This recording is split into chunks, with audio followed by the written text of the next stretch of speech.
Hi, I'm Tyson Franklin, and welcome to this week's episode of the Podiatry Legends podcast. The podcast designed to help you feel, see, and think differently about the podiatry profession. With me today is Rachel Bray. Rachel is a legend who's not a podiatrist. In fact, you may have heard the name before. If you listen to episode 319, Why All Podiatrists Should Be Blogging with Ivan Bristow, Rachel's name came up because Ivan did Rachel's course. Now, today we're going to talk about the importance of a website, SEO, and regular content updates, which I'm a massive fan of. And Rachel's business is Rachel Bray Writing. So Rachel, how are you doing today? Good, thank you. Thank you for having me. When I spoke to Ivan and he said, you should get Rachel on, because I think the knowledge she has is something that all podiatrists should be thinking about their websites more. They should be blogging. They should be thinking about SEO and regular updates. And I don't think a lot of podiatrists understand the importance of doing that. I think if you take a view of your website is important, you can actually make sure that you end up with the right people. You're offering the services that you want to offer more often than other ones. You can put your prices up potentially. It gets you better known in your industry. There's just so many things that having a well-maintained website and regularly updating it can do for you that is more than just getting the next person through the door. Yeah, some podiatrists do think that, well, if I just open up a clinic, put a sign up that says podiatrist, people are just going to come flooding in. But that is not the case. And you can do it that way. I do know people that have been right area, right time, and word of mouth has done very well for them. And they've had a really bad website and they've just left it there for 10 years. They go, I don't need to do anything. But I think as time goes on, the younger podiatrists coming through will understand this sort of what needs to be done. Absolutely. And I think also it's all very well word of mouth and all the rest of it, but if anything happens with that, if for whatever reason all your clientele are the older generation, or they're younger and they don't get why podiatry isn't just for old people. I mean, there's a big view that it's very misunderstood. Most people don't even know what a podiatrist does, and a lot of Yeah. people think it's just old people having their toenails clipped because they can't reach them themselves. So you need to educate your future audience as much as anything.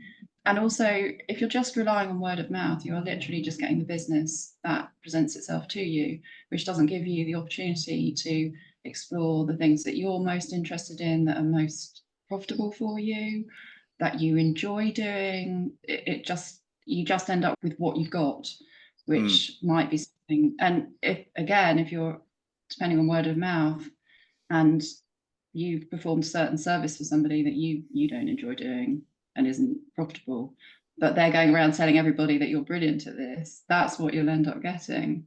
So the website and blogs and everything to do with that, you can steer things in a different direction if that's what you want to do. Yeah, how it was explained to me once, and I've said this to a lot of people, is nobody really wakes up in the morning with a sore foot, and as soon as they wake up and they get out of bed, go, I need to see a podiatrist today. It's not what goes through the head. So what will happen is they'll have an ankle pain or there's some ailment, ingrown toenail. They'll jump onto Google or Bing, whichever search engine they use. They'll jump in there. They'll type in, why does my heel hurt when I get out of bed in the morning? And then they'll start reading articles about, oh, you might have this, you've got heel pain, oh, you've got plantar fasciitis. And then the word podiatry will start to pop up a few times. They go, if they're smart. If they're not very smart, they won't do this. But this is the smart patients, and these are the ones you want, will go, everything I read so far says I need to see a podiatrist. So what podiatrist treats heel pain in, and then they'll put that area. So if you've got a website that's got no content that's around that particular thing that they're searching for, then you're not going to be found. Yeah. So if you just Google podiatrist near me, which a lot of people might do, if you haven't got your location, where you are, all those sorts of things in the right places on your website, you will still turn up assuming you've got your address, which I'm going to assume you have, Yeah. you'll still turn up in a search, but you will not be number one just because you happen to be near. You could literally be next door and Google or whoever will not recognize you as the the first or the second or the third, depending on where you are and how many competitors you have to return in a search. So you can't just assume that because you've got a website, it will appear. Google only indexes things that it thinks are worth indexing. It only returns things in searches that it thinks are relevant to what people are looking for. So if you are missing out on the keywords and the locations and all the things that people want, you're just going to come so far down the list that people are just not going to bother. They'll look at the first 1, 2, 3, and then again, they'll look at your website for the first 1, 2, or 3. You might be first because you've got all the SEO you need, or you're just lucky. But if your website's completely rubbish, the chances are they'll have a look at 2 and 3 and quite possibly go with them. So it's more than just, oh well, I've got a website, so it's there, people can see it, therefore I'll get the business. It's not that simple. It used to be. Yeah, it Not so used to be much that anymore. way. But it's also too where the lazy podiatrist will go, oh, well, I'm just going to pay for Google Ads and that will push me up the top. And this is something else I've explained to people. If I've searched who treats heel pain in my area and bang, you pop up the top as a Google ad because you've paid for it, you may have paid for heel pain. If I click on that and it takes me to your homepage, and what I was searching for is not right there and then, and I have to start scrolling around and go, okay, I was looking for heel pain. I looked and I can't find it. I will very quickly get off there. I'm not going to go searching around your site to try and find it. So if you do not have the content there, one, I'm going to get really annoyed with you, and I'm going to go to a competitor. And you're still paying for that click Yeah, and because you're still paid for that. so you've paid for that person to come to your website and they've done nothing about it. So you're wasting your money at that point. So what's your Which, suggestions? Where should people start when it comes to all this?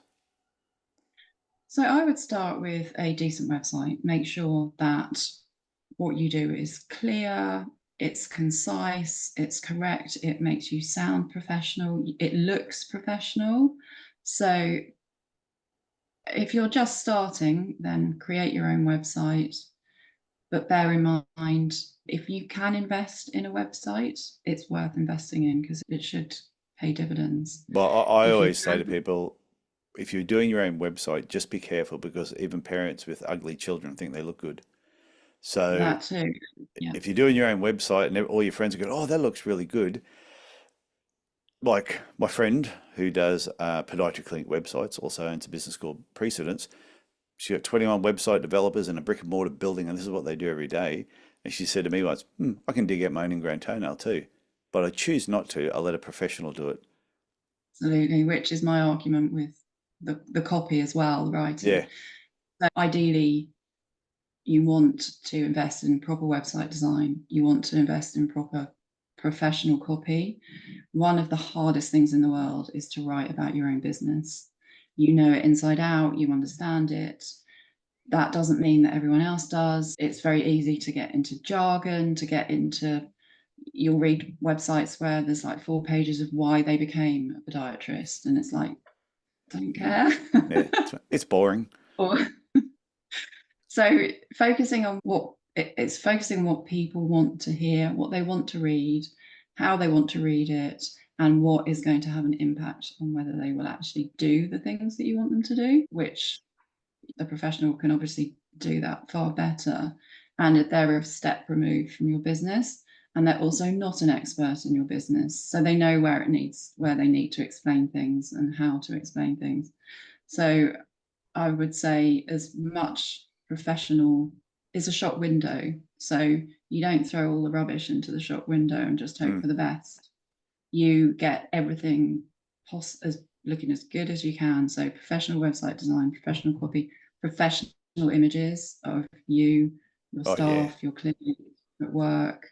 It all makes such a difference. It all adds to a picture of a professional business that knows what they're doing. So I forget what the statistic is. It's quite a high percentage of people, if they come across a website with mistakes on it, they will assume that it's not a professional business. Because if you can't take the time and effort to get it right on your website, why would you take the time and effort to deal with your clients properly? It might not be true, but that's how people interpret things. I went to a website just the other day. It was a podiatry website. And when I was looking at it, there was a absolute glaring error on the homepage. And I went, how has nobody told you, or have you not even looked at your website to see that mistake? And this is the thing, you don't look at your own website unless you're regularly updating it. You just don't. And so when I write website copy, for example, if it's a new website, I will put in square brackets any links that need to be inserted, because obviously I can't do that to Yeah. give it to whoever's inputting the copy. So I'll write insert link to whatever page or whatever it is that I can't actually do for them. And the number of websites I go on where it's still got the square brackets, insert link to, because nobody, either the website developer probably just cuts and pastes the copy from the copywriter, Yeah. which is not great. Nobody's checked the copy. They've literally just cut and pasted. Nobody's ever looked at the website after it's gone live. They've just looked at the pictures and gone, yeah, it looks great. Nobody's actually read it. And you see this all the time. And websites where they've still got the Latin in or the placeholders, they say, this is where your text about X goes, or they've taken pictures out, they've taken images out, but they've only taken the image out, they haven't taken the space out from the image. So it's just a massive blank. And people might listen to this and go, oh, that would never happen. Go and have a look at your own. If you've not looked at your website in the past week, go and have a look at it. Look at the articles. And I know even my own website, I'm on there all the time playing around with it. And I still, every now and then, will just find a little error somewhere or something I think needs to be changed. So if you haven't looked at it for a while, and I used to jokingly say, I could look at someone's website and I could tell them the day it went live, because they've got 4 blog articles, all with the same date. And I go, oh, so it went live on the 26th of April, 2019. 11. Yeah. And they go, how did you know that? And I go, because that's the date of the 4 blog articles. So nothing's been touched since. And you can see spelling mistake and just errors. And when you say about photos, especially photos. Like, sort of selfies or completely inconsistent pictures of staff. So you'll have one that's a perfect professional headshot and you'll have another one, they're clearly on their holiday, and it just doesn't look good. And events, that's another one where and again, you can Google, so you might Google something, an event that you want to go to, you'll get to the web page and you'll find it happened 6 months ago or 2 years ago. Yeah. Which is really frustrating. So and that happens all the time. Keeping your website up is really quite a task if you're going to do it properly, but it's a bit like housework. The more often you do a little bit, the easier it is. If you sit down and try and stand up and try and do the entire house in one go, it's going to take you hours and it's going to be really hard work. If you do a little bit every day, it's never that big a deal. And your website's sort of like that. Yeah, and I even know myself, if I've had a holiday break and I may not have gone to my website for 3 weeks, I've already scheduled everything in. Even just having 3 weeks off and I come back, I feel a little bit clunky as I'm doing things. So I can picture people, if they're not going there once every 3 months or once a year, and then no wonder they then have to hand it off to the website developer to upload everything for them. And then they have to wait weeks for that to go up there. And whereas if they just did it themselves and did it a little bit at a time, it would just become a habit of doing it. And it's not hard work. No, like I said, the more you do it, the easier it is and the quicker it is and the less there is to do effectively. And it's true that you can't, it's almost impossible to have a website that doesn't have some errors on. Even if you get a professional proofreader to go through it, the chances are errors will creep in, but give yourself the best possible thing to start on, because it's so easy to make those errors and it's so easy not to see your own errors. Your brain fills in what it expects to see.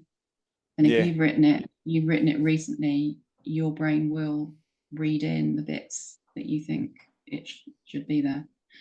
Never write something, hit send or publish immediately. Always go back to it. The longer you can leave it, the better. And reading it out loud really helps. You'll find far more errors if you read it out loud. It just makes things more obvious, and time. So if you need stuff overnight, that's always much better. Even when I did the Podiatry Legends podcast, when I started the podcast and we got the logo and everything done up, I spelled podiatry wrong. Mm-hmm. Well, I didn't spell it wrong. The person that did it up for me had just got the A and the I around the wrong way, or was they'd thrown in an extra A. It was Podiatry instead of Yes. Podiatry. And I was so excited about seeing the logo and it looked great. And I see that word all the time. So I saw Podiatry. You don't read it, you just see it. I had already posted the first episode up when somebody pointed out to me, said, I could be wrong, but I didn't think Podiatry had two A's in it. I went, what? Yeah. And I had a look at the logo and went, oh my God. Straight back to the graphic designer. They went, oh my God. Changed it straight away, re-uploaded it. So yeah, not too many people saw it. And only one person ever brought it up to me. But yeah, it is. Your brain sees what it wants to see. Yep. Yeah, it really does. So the more people that you can get to check your work, the better. So do you recommend people using Grammarly? So I think Grammarly has its place, very much has its place. I'm very against the idea that you need to get all the green ticks or 100%. I think that's a really, really bad idea. Yeah. To aim for 100%, that will send you down all the wrong routes. Personally, I would recommend not writing with it. So it's not writing along with you and correcting things as you do it, because it often gives you suggestions, or it makes you focus on the wrong things. You should focus on what you want to write and write what you want to write, correct it yourself, and then get Grammarly to have a look at it and Okay. make your own judgments about what Grammarly is telling you to do, because a lot of the time it's not right. It's based on algorithms, it's based on rules, and it looks at grammar because grammar is based on rules. So what it's looking at is it's assigning parts of speech to different words, which aren't always right. It's not always right. So it could be telling you need a plural, or you need a comma, or you need something, and you absolutely 100% in that particular context do not need that thing.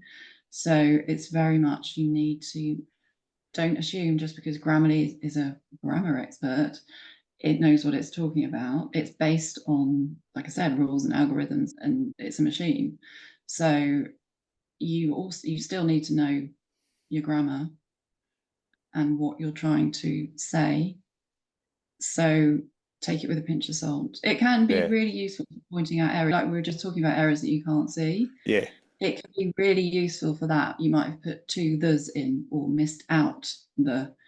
It can be great for things like that, but don't assume that you need to get 100% for it to be fine for you to use. In my blog course, I've actually have an example of how you can manipulate Grammarly to give you 100% with just nonsense. Completely wrong. Well, I use Grammarly all the time for different things, and sometimes I used to follow the green, and sometimes it would totally butcher what I had written. That it totally changed the whole. It doesn't understand the context of what I'm talking about. It's looking purely grammatical. Is that right or is it wrong? And I'm going, yeah, you're not getting the feeling of what I'm trying to say. There's no heart in it. But it saved my bacon a few times where instead of saying, I want you to get out, it'll say, I want you to get to put, because the O and the P are right next to each other, and out and put. I do a lot of puts and outs just with my typing skills, and Grammarly straight away will pick that up and know that's not what I want to do. But I even noticed, I just updated Word yesterday, and even with the updating of Word, it is started doing things automatically or highlighting a lot more, very similar to Grammarly, without me asking it to do. Whereas beforehand, Word was like, you're no good at writing, you're still going to be no good at writing by the time you finish this article. We're not going to help you too much.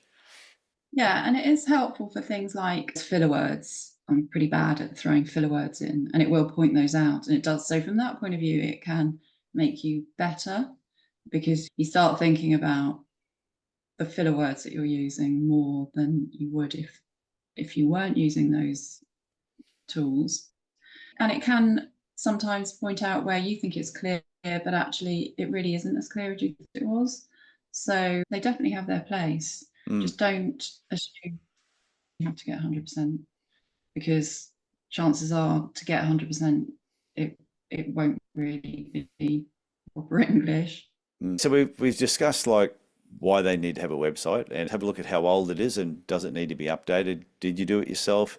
Did your 14-year-old son put it together for you a couple of years ago and it needs to be updated? Talk to a professional. When it comes to SEO, the whole search engine optimization, where does a copywriter play in that area? Okay, so there's technical SEO and then there's on-page SEO. So a copywriter would be involved in the on-page SEO. You need both. So with the technical SEO, it gets very complicated, but some basic things that the search engines look at are things like your page loading speed, whether it's a secure site, whether it's optimized for mobiles. Super important. So Google now looks at mobiles first, looks at how things show up on your mobile. It looks at those first because most people now search mobiles rather than on their computers.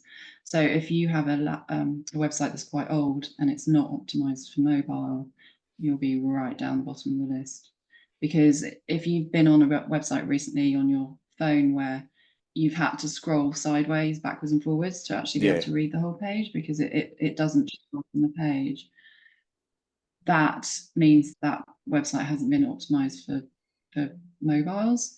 So Google is prioritizing that. So those are sort of technical aspects that are looked at. And then it looks at all the tags and the headings and the titles and all those sorts of things. And a copyright and keywords, phrases, where they are.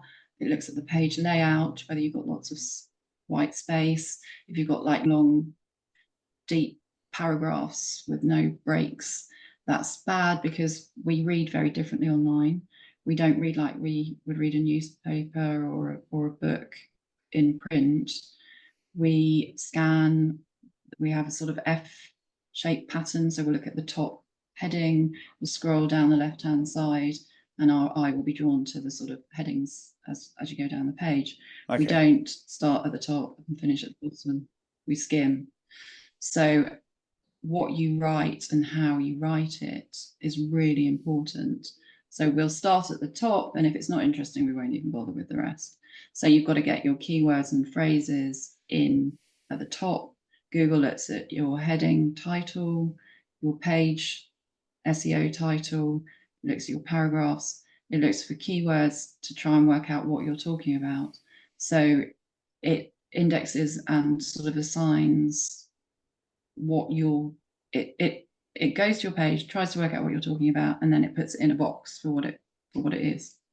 So if you've got no keywords or the wrong keywords in the wrong places, Google's going to get confused, going to think you're talking about something else, put you in the wrong box. So if people are searching for what you think you're talking about, but you haven't got any of the things in there for the search engines to understand that, then they're not returning you in searches.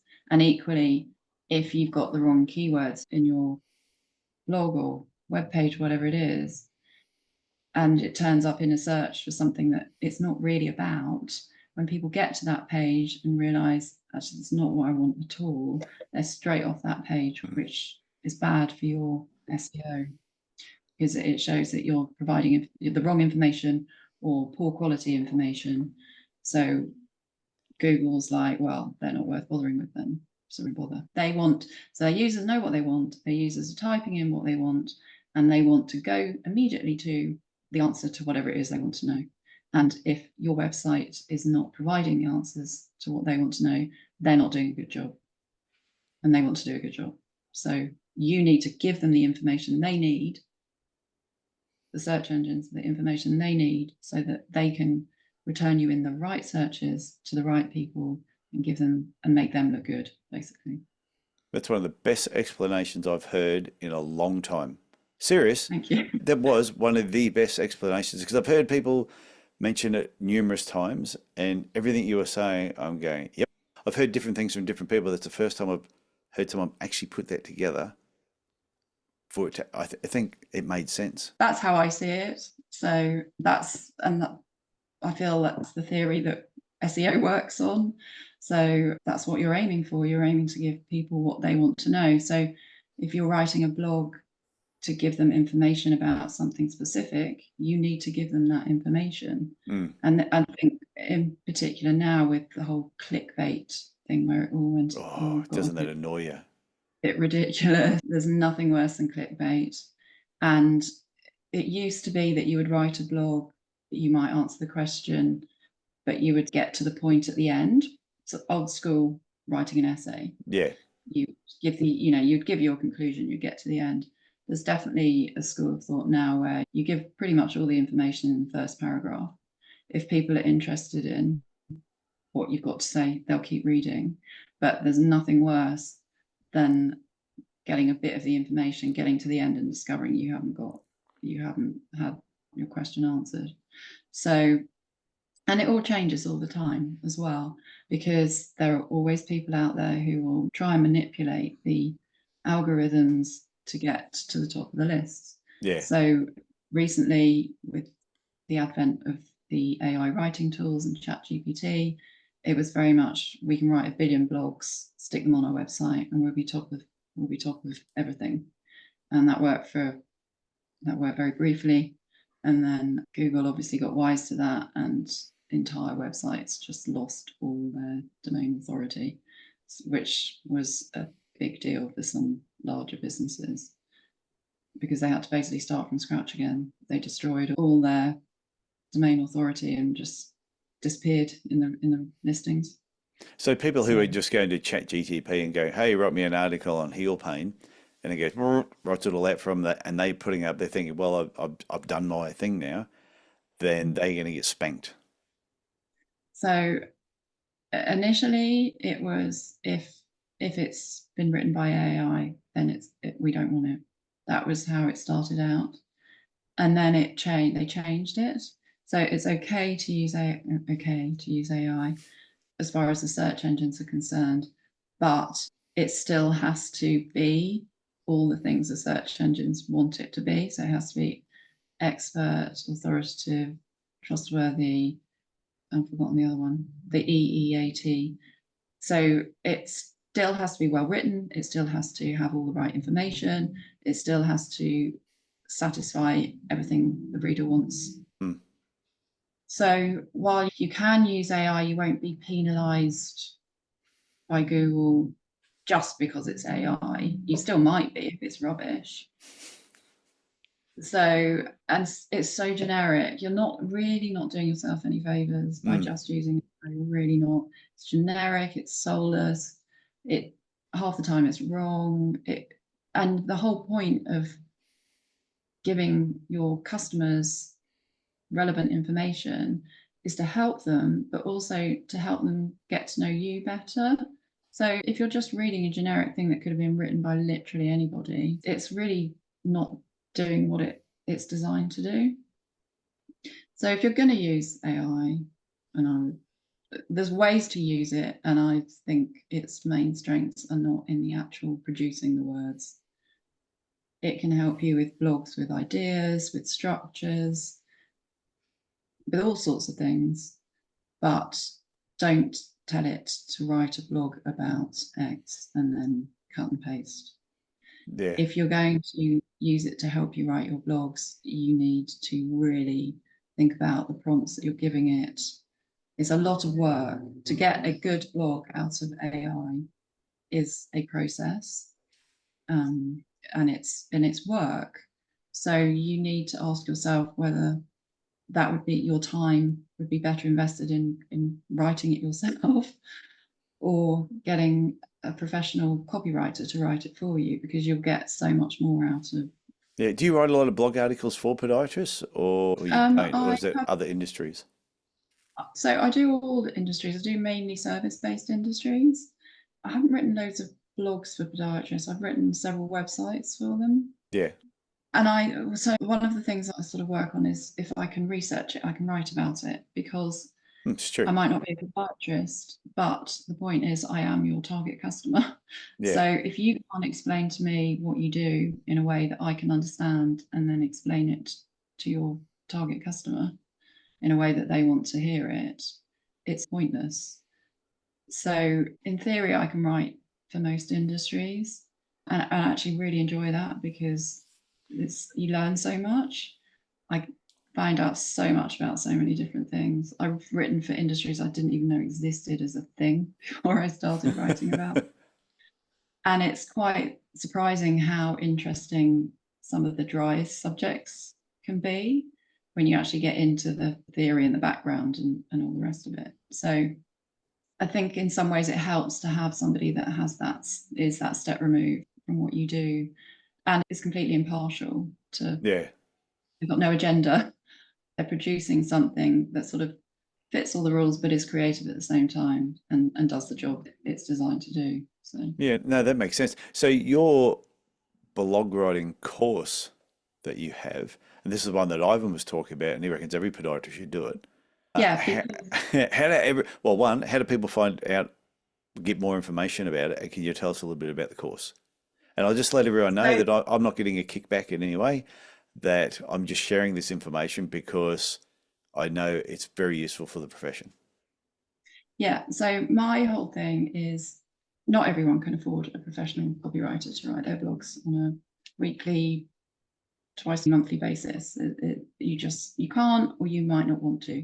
A lot of people, particularly podiatrists, it seems, are lacking that creative edge in their work and Mm, really enjoy having a creative outlet, and writing is often that for many people. So there's loads of reasons why you might want to write your own blogs, which is great. However, if you are going to be writing your own blogs, it's not just getting 500 words onto a page. There's so much more to it than just being a good writer, just getting some words down, just sticking stuff on Google. There's so much that you need to think about and be aware of and be doing and not doing. So my course is designed to make sure you know all the things that you need to know in order to produce blogs that are going to have an impact. So it looks at things like your target audience and how do you work out who they are, and are you targeting something specific, like we talked about. So for example, 3 websites I've written recently, one was very much focused on family, it's very friendly, that sort of target customer, whereas one of the other ones was very much more in the sort of sports rehab arena. So there's a million different things that you can focus on. So if you were writing blogs for those 2 different websites, you'd write in a completely different way about probably different things, and that also all has to be written in a way that the search engines are going to be able to find your blogs. And you also, it's very easy to come up with 5 or 10 blogs to start with. There's loads of questions that everyone yeah, needs to know. So say you've got, what does a podiatrist do? When do I need to see a podiatrist? Or pain, or whatever it is. There's loads of things that you can think of to start with, and then it gets tricky. So, and coming up with ideas can be really hard. So there's ways to come up with different ideas, where you can find ideas, ways that you can check whether you've got the right titles, keywords, and so on. So it looks at all of those things. so And your then, course is covering all these areas to make it easier for yeah, everyone. exactly. And then most people, again, it's like you post the blog, you're done. That's the end of it. It's done, it's written, it's up there. It's not. You then need to market your blog, and you can use it for social media, you can use it for it's not just one piece of writing that you've stuck on your website and forgotten about. It has there's lots of things that you can do with it afterwards as well, and that's also important. So where do people get access to the course? Because your website would be rachelbraywriting.com. So do they go to that and they'll follow through to a course? Yeah, so I've got a page on my website, and you'll find links on my social media. So or you can contact me on LinkedIn or Instagram, Facebook. Any way you contact me, if you can't find the information on the course online, which you should be able to, just get in touch. Yeah, well, I'll have all the details in the show notes. And I have one final question, which is when you talk about regular content updates, this is one question that everybody asks me all the time. How often is regular? Okay, and that is very much a how long is a piece of string question. Yes. So ideally, you at least once a month, you want to be posting a new blog. We've talked about making sure that things are right on your website. So if you've got events, delete them. So basically, working on your website tells the search engines that it's still current.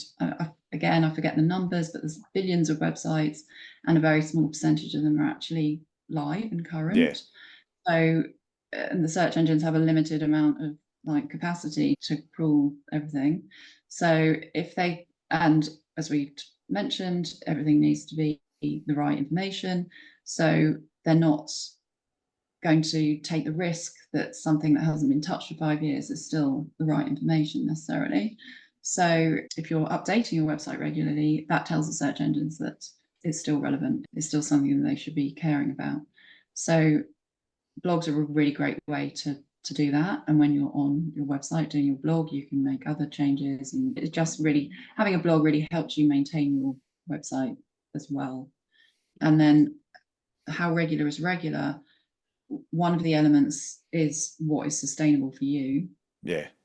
Like massive companies might be posting multiple blogs a day. That's highly unlikely to be. Yeah, not too many podiatrists are going to be doing that a couple of times a day. Really not necessary. If you're writing your own blogs and you absolutely love writing and you've got all the time in the world for it and you want to post a blog a week, amazing. Yeah. Most people start out and kind of post a blog every 2 weeks. They might manage 2 or 3, and then it's just all too much headspace and effort, and it's easier just to forget about it completely. So the best thing to do is to commit to something that you can actually achieve. So once a month, commit to that, put it in your diary, tell everyone that you're going to post a blog once a month, make yourself accountable so that it then becomes harder to not do it. Yep. So post on your social media, my blog will be out next week, and then you have to write it. So commit to something that is sustainable for you. Don't go all in on doing one a month, one a week, one every 2 weeks. Start with once a month, commit to it, do it. And if that works, you can always increase it. And unless you're doing it for them. Yeah, and then obviously if you've got a professional writing it for you, that it's whatever you want to commit them to. Yeah. So most people would be at least once a month, and they don't have to be 2,000 words. They have to be at least 500. Some people say 300. I would say go for minimum of between 3 and 5. Absolute minimum. Don't worry about 2,000 words, but I've written for companies that will be posting a blog a day and there will be 2,000 words each. And you're basically writing the same thing in a slightly different way 100 times, which is quite soul destroying. Yeah, well, a guide that somebody showed me once was they said you might have an evergreen article, which could be 1,000, 2,000, it could be 4,000 words. It could be as long as you want because the article's never changing. It might be, for example, on Morton's neuroma. That's not going to change. What it is what it is. Then your blog articles, you can write about Morton's neuroma in many different ways, and say 300 to 500 words, which can, if people want more information, they can then read the evergreen article. So what you're thinking then on frequently asked questions should it be written as a blog article, or you can do some shorter 150, 200 word frequently asked questions? Okay, so frequently asked questions you should have on each page. You should have at the bottom the frequently asked questions that relate to the page that you're on. Because it helps with your SEO. It's better for people because they don't then have to scroll to click to an FAQ page. And it really helps with your SEO because, again, it answers all the questions. It makes the search engine see exactly what that page is about, which really helps. So ideally, you want frequently asked questions on each page of what you are talking about, and they should be phrased in the way that people are putting them into the search engines. So things like, what does a podiatrist do, would easily be a frequently asked question, 2 or 3 lines. It's like you have to answer the question you're asking clearly, concisely. It doesn't need to be hundreds of words. It can literally be 2 lines if it's answering the question. So frequently asked questions on each of your pages. And then a frequently asked question makes a brilliant blog post, and you can go into way more detail. Okay. So you can have this both on your website. One's a blog, one's more details, 500 or more words. It's got all the SEO in for that thing. And then your FAQ is also good for your SEO, but it's a question and you've answered it. Yep. And easily as you can. Short, succinct, just straight to the point. Yeah. And that's the other thing I would say is not everything you put on your website has to be for SEO. So not every blog you write has to answer a question that somebody is Googling in exactly the way that they do that. You are informing, educating, and building trust and authority with the people who are coming to your website. So don't just think it's there for SEO. It's not. The search engines want to give their customers the best possible experience. You want to give your customers the best possible experience. You want them to know that you're trustworthy, you're good at your job, you're the expert in your field, and you can do that with the copy in your website. So don't get too focused on SEO. You make sure you get it in there, but don't think everything has to be about SEO. Okay. So write blogs about what's an appointment look like, how do you work, all those sorts of things. And people will still be Googling what's an appointment with podiatrists like, but you're talking about the experience in your clinic, and that helps people put their minds at rest. It's just a lot more use if you can come to a website. Because, like you said, you've probably never even heard of a podiatrist before. If you can come to somebody's website, you can see their clinic, you can see how they work, you can see how they dress, and then you can read a blog about what the appointment might be like, what's expected of you. Do I need to come in sandals? Can I? You just don't know, do you? There's so many things that are obvious to you as a podiatrist because you do it all day, every day, that other people might not know, that they might need to have their minds put at rest about, or would just be interested in. Maybe you're interested in getting into podiatry as a field. There's no reason to stop you writing blogs about the people that might be interested in getting into it as a profession. That makes sense though, because it is, like you said, it's all about, it's education, but it's also building up trust. So just providing information about your clinic. If they do come across a blog article, they might read it and go, okay, now I want to know more about you, the people that work there, the process that they're going to go through. But every time you're on your website updating and putting this information on there, when Google is coming through and indexing, they go, this website's still alive because something has changed. So all changes are good changes, all updates. Just remember, you can then, once you've updated a page, you can then ask Google to re-crawl and index it so that it gets the new changes. So if you go into your old blogs, for example, and change things so that they're more SEO friendly, you can then get Google to index them again, or index them, because not everything gets indexed. So you can look through what you've got that isn't indexed, maybe fix it, and then ask it to be crawled and indexed. We covered a lot more than I thought we were going to cover. Some of this explanation has been great in some of these areas, and I think everybody listening to this, I think they're going to write a little bit more, and then we'll go and check out your course. So you go to your website, rachelbraywriting.com. Like I said, I'll have all the links in the show notes. So Rachel, I want to thank you for coming on here and sharing some of your wisdom. Thank you so much for having me. It's been really interesting. Thank you. Okay, see you later. Bye. Thanks.